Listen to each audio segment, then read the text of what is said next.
Bienvenue, welcome back to the kitchen. Today, we'll be making bagels. Cause you know, my babies need gluten. So I'm not gonna be making those crappy New York bagels that are dense like hockey pucks. We're gonna be making Montreal style bagels, which are light and delicious. So hopefully I can show you how that's made. I preface this by saying I don't know that this is how you do it, but they taste good. First, you're gonna get your dry ingredients together. Yeah, that's my effing bird, which chose me. I did not chose it. So you're gonna be hearing that a lot. There we go. Okay, dry ingredients. Shut up, Bongo! So if you can, do this by weight, and I will give you the measurements down below, the underneath. The upside down. So you're going to start with about 930 grams of flour, preferably high gluten bread flour. Otherwise, you know, all purpose have to do.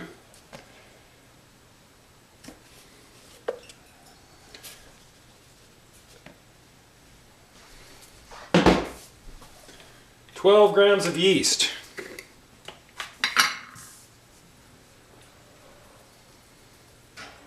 So there's quite a bit of yeast in this, all things considered.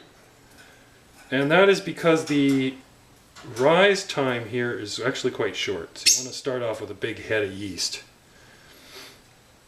to get things going.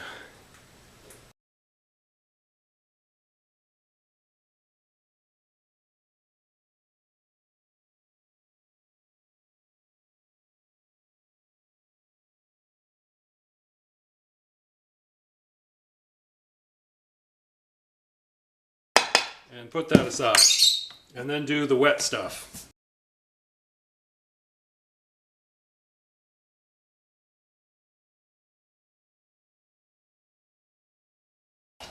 And then the magic ingredient is, of course, Canadian Gold. A couple tablespoons of maple syrup. Yum yum. A lot of people don't know we actually put maple syrup in the gasoline in Canada. Makes things go faster. Okay, you're also going to need 24 grams of oil, and you should probably not use olive oil in this case. Canola or some clear non-flavored oil is probably best.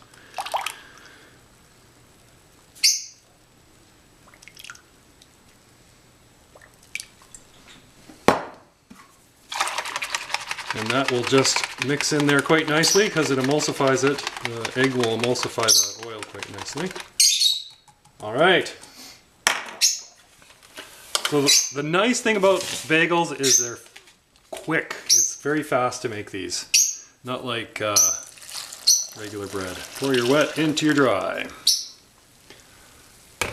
And mix.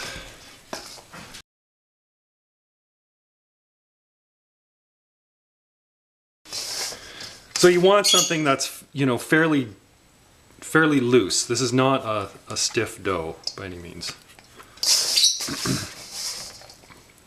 So you can kind of see the consistency there.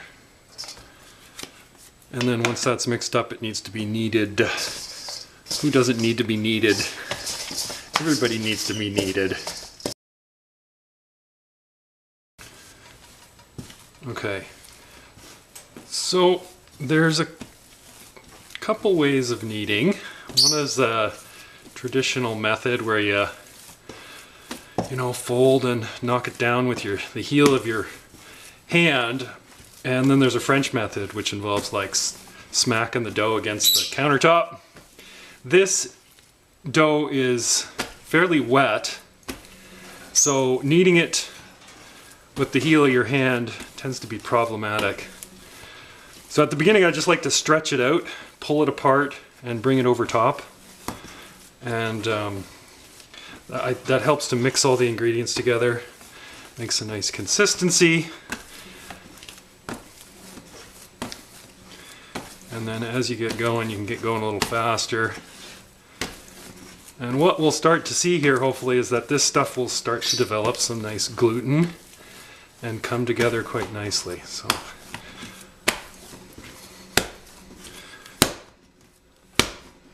okay, so the camera is shaking. There ain't nothing I can do about that, except maybe speed it up and hope you don't throw up. I'm not exactly sure why this method is so good. It does work very well, and it probably has to do with the shocking motion. Probably brings those proteins into contact more quickly than just by folding it. Once your dough starts getting some structure, and you'll be able to feel it, like it's not a mystery when this happens. You can switch to kneading it regular, and well, you're looking for things like, you know, this little bubbles that form, little glutinous pockets. Those are good indication that you got a good strong dough. Also, it tends to like kind of self-heal as you knead it, so you can look for a few of those signs to tell you when you're pretty close to being done. Of course, it looks smooth and shiny like everybody always tells you. So once you've got your dough made, you can just actually, in the same bowl you mixed it, just put your dough under the bowl. It's not such a big deal because this is only going to sit for about 10 or 15 minutes before we go on and form the actual bagels, so it's fine to just leave it for like that. If you have one of these are pretty handy. It's called a couche. Sounds a little bit like a dirty word, I know, but they're just a linen, some sort of raw linen thing that you flour up. And the nice thing about these is that when you put dough on them and they've got a nice layer of flour, the dough doesn't stick to this, so they're easy to get off and then move to something else. So that's what these are good for. If you have one, use it for this. So I'm just gonna set this aside and we'll get ready to cut up some dough in a second. So once this dough has been resting for about 15 minutes, it's time to make your bagels. And I like to cut this into about 3 sections before I roll them out, and then more later actually. The dough will be a little sticky, and you will need a little extra flour to get it to roll out, but don't over flour it, otherwise it'll get kind of hard to roll.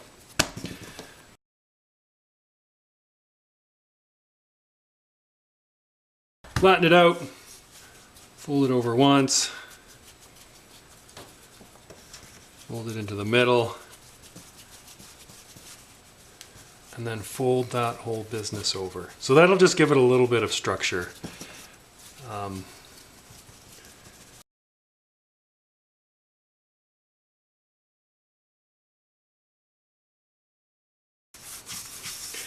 Yeah, so my surface is not sticky enough. So instead of wetting the surface, I'm going to wet my hands, just dampen them a little bit and try and get there. So now that's better.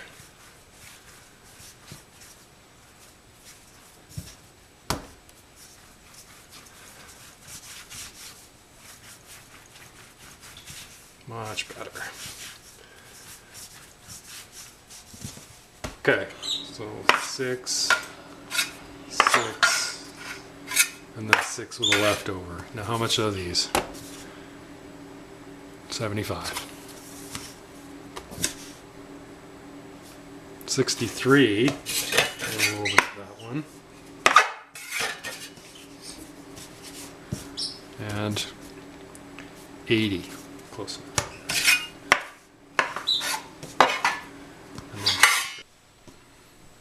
All right, this dough has been resting just a few minutes. I don't think it takes much just to get it to relax a bit, but it's so much easier to like roll out, and it doesn't shrink back nearly as quickly.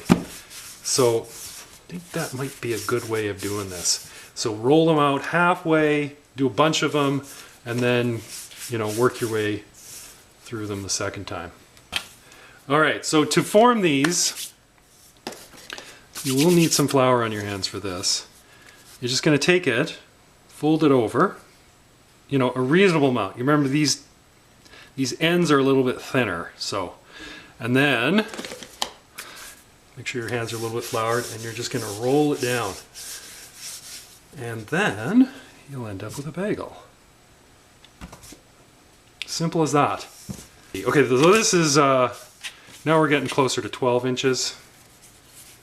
And let's see what we get out of that. Have a little bit more overlap there, but okay, so you know, like you can see it actually contracting down as it goes, but that'll kind of determine the size of the bagel hole, is how long you make it in the first place. So here I'm just going to give it a little fold over, and then that should just give it a little structure.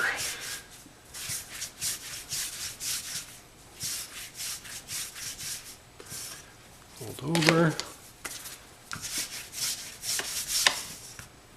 There we go. All right, so you see I got them lined up on this couche, and then just give this a little tuck, and then put your next row here, and that kind of constricts them as they rise a little bit so they don't just flatten out. And you can fold this end up a little bit and put it against something. Make sure you have a little bit of space there, because otherwise they'll start to squish as they rise. So you don't want that either. So.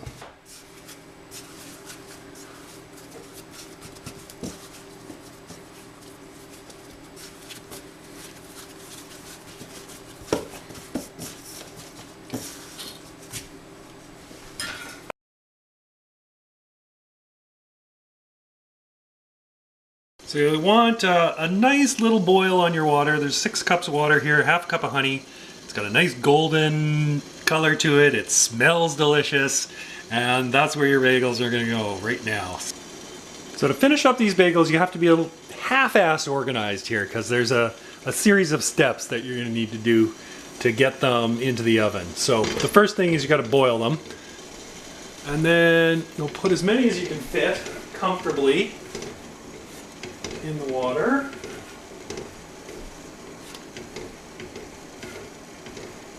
I can get about 4 in here. If they're too large, you don't want them touching really, it'll deform them. So, and then 45 seconds aside. So we'll let that boil away for a bit.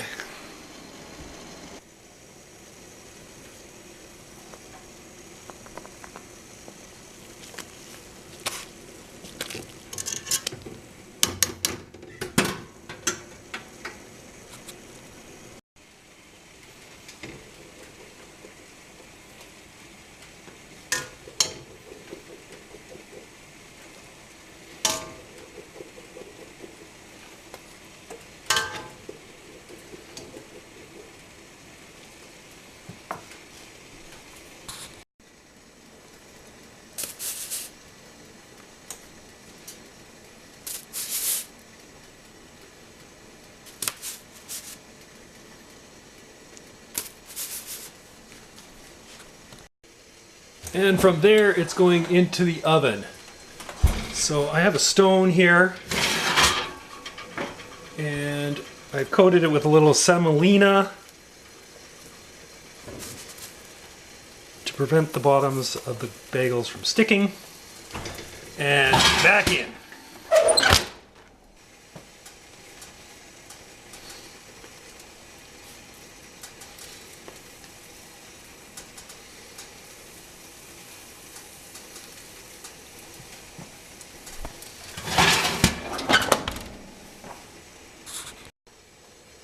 So after about 12 minutes, these should be ready to come out. At least your first set. The other ones will take a few more minutes. So this is kind of the color you're looking for. And you know, the dough will split in some places. That's kind of nice, actually. means you've got some nice expansion going on. So that's what you're after. As I get down to the last batch of bagels, I reduce the amount of time that I boil them, because they've had so much extra time to rise compared to the other ones that they just don't need as much. And if you do boil them the 45 seconds, what will happen is you'll see that they'll deflate once you put them down. They'll just kind of sink and they'd be overproofed at that point. So, little tip, boil them less and save yourself some hassle. So this is the output of that process. They turned out pretty good. Most of them are pretty even. I didn't have any deflation because of overproofing, which is a bonus. And we'll cut one open here and see what the crumb is like.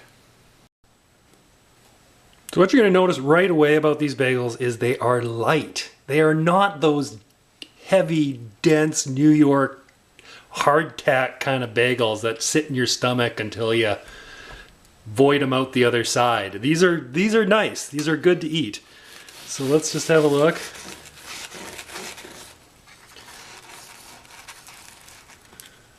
And there you go. All right, so there you're looking at the crumb, and the crumb is just what it looks like on the inside, just a baker term for that. This is pretty good. I like this. When I was in Montreal and had the actual real deal, it was quite similar. I don't know that it's exactly right, but maybe someone there can tell me better, but it's pretty close, I think.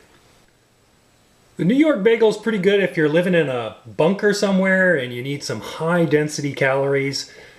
That's where you're going to get your bang for your buck out of the New York bagel. This is what you want to eat on a daily basis.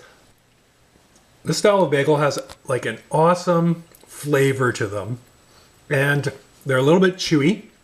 If you put them in the toaster, they get a nice crispy outside and remain kind of chewy on the inside. So there's no comparison here. These are primo bagels. Now they may not be real Montreal bagels, I'll give you that. They're a decent facsimile as far as I can tell, and you can make them at home. So what's better than that, eh? Thanks for watching. Cheers, everybody.